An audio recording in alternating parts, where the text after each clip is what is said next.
दाएं हाथ से ओवर द विकेट आएंगे पवेलियन एंड से। ओह इनसाइड एज और 4 रन मिल गए। ओह शोला जन, ये बेहतरीन इस्तेमाल कदमों का, गेंद सीटी बजाती चली गई। बेधड़क बैटिंग जेम्स विंस। उन्होंने फैसला कर लिया कि अब वो अली रजा को आराम से गेंद नहीं करने देंगे। अब दोनों बल्लेबाज हैं वो पिच के ऊपर एतबार करना शुरू हो गए। अब बॉलर्स के लिए जो है सोचने की बात। चौका, 3 चौके हासिल किए इस ओवर में जेम्स विंस ने। 35 पे 1।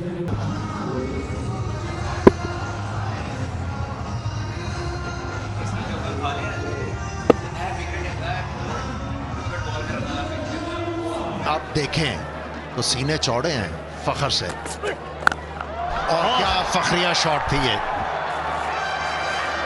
थोड़ा सा पीछे, तेज भी था लेकिन बड़ी जल्दी से फांपा और अच्छी जगह पे आए ये शॉट खेलने के लिए जेम्स विंस, और एक लंबा छक्का उन्होंने ये लगाया। जहां गेंद जैसे ही उनके बल्ले की जद में आई और एक ही नतीजा यहां से तय था। रावलपिंडी में अक्सर गेंदें आपको मिलती हैं दीदगाहों में, ये उनमें से एक था। तकरीबन अगले कदम से ही ये पुल शॉट खेल दिया।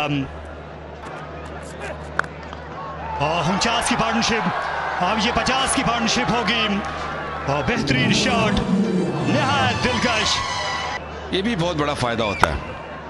एक दफा फिर खूबसूरत शॉट, खूबसूरत टाइमिंग। जेम्स विंस अपनी पूरी फ्लो में 65 पे 1 7 के बाद।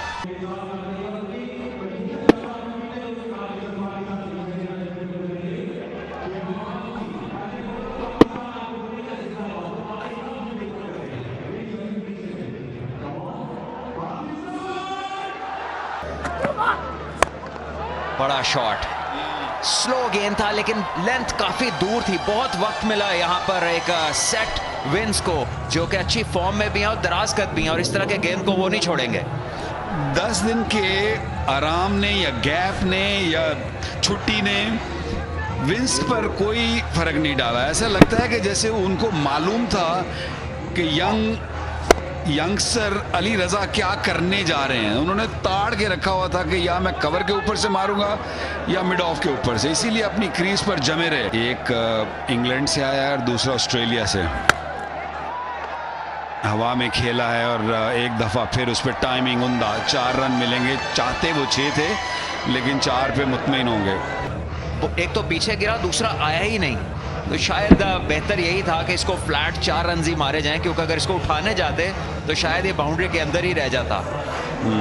और आरिफ याकूब प्रेशर में है इस वक्त, क्योंकि विकेट मिल नहीं रही, पार्टनरशिप बढ़ रही है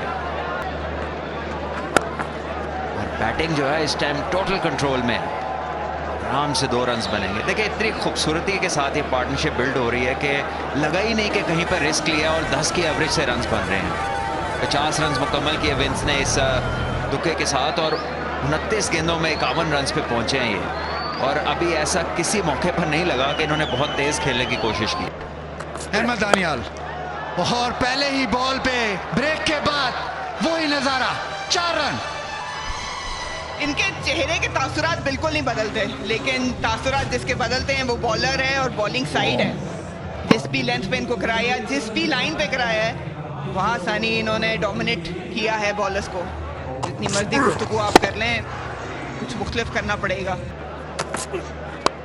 स्लोअर वन ऑफ साइड पे निकाल दिया है, टाइमिंग अच्छी है, 4 रन। और इसकी वजह से इन्हें मजीद टाइम मिल जाता है रीड करने का, लेंथ भी, लाइन भी और रफ्तार को भी। देखिए खिलाड़ियों का अच्छा इस्तेमाल किया, बल्ले के फेस को हल्का सा खोला, क्योंकि जानते थे कि डीप कवर का फील्डर कहाँ मौजूद है। जेम्स विंस ने शानदार टाइमिंग की है, और क्या खूबसूरत शॉट, सामने की तरफ एक और बाउंड्री हासिल की। कराची किंग्स 136 पे 1।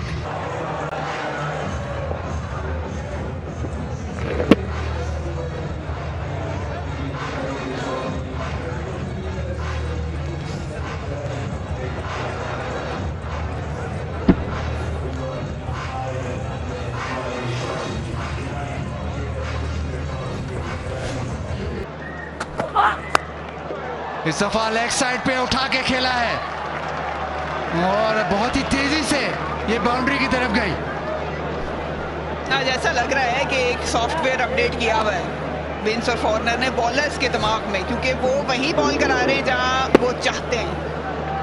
अपनी महारत, अपनी मर्जी से शॉट्स खेल रहे हैं। ये तो इनका जाना माना एरिया है। खिंची हुई लेंथ बॉडी के अंदर, फुल शॉट के ऊपर कमाल हासिल है इन्हें। अली रजा को सोचना पड़ेगा। इस दफा एक्स्ट्रा कवर की तरफ टाइमिंग बहुत ही शानदार है। साइम अयूब ने अच्छी फील्डिंग की लेकिन 2 रन फिर आए।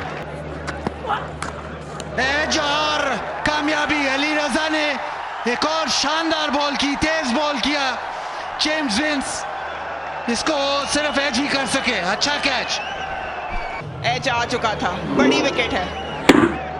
देखिए थोड़ा लेट हो गए थे इस मर्तबा, क्योंकि बीट हुए रफ्तार से अली रजा के, और बहुत ही ब्रेक थ्रू जिसकी तलाश में था पेशावर ज़ल्मी, वो उन्होंने हासिल किया।